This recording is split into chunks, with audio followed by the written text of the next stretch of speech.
Jeg sidder her på mit kontor, og det er en tidlig mandag morgen. Jeg har lige brygget mig en frisk kop morgenkaffe. Og jeg sidder lidt og tænker over noget af det, jeg oplevede i sidste uge.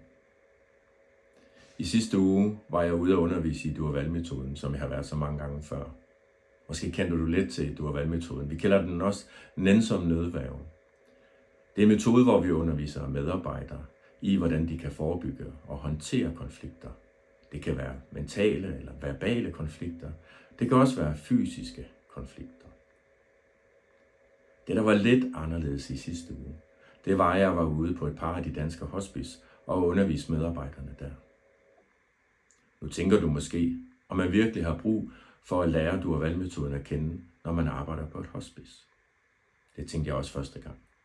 Men jeg har lært, at det er meget relevant for dem at kunne noget nænsom nødværge, situationsbestemt konflikthåndtering. De mennesker, du kan møde på et hospice, kan jo være i sorg, kan være i smerte, kan være en følelse af afmagt, kan være fortvivlet, kan være bange. Du kan også møde en patient i en tilstand af delir. Det kan alt sammen give en energi, der kan være meget udadrettet. Den kan også nogle gange være indadrettet, og så kan de i nogle tilfælde gøre selvskade.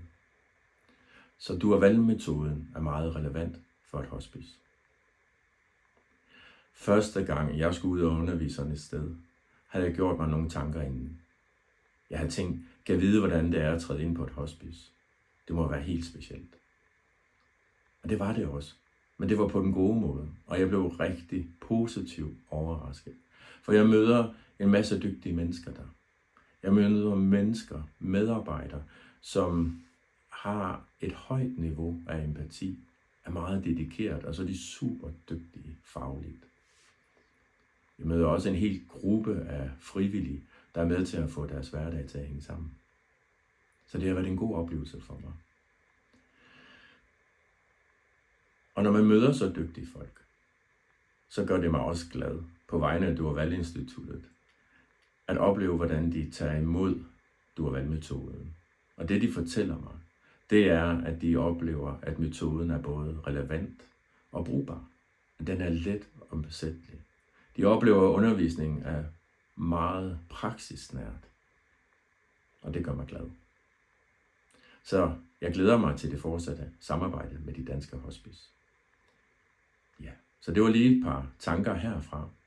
Nu vil jeg ønske dig en god dag. Pas på dig selv, og vi ses derude.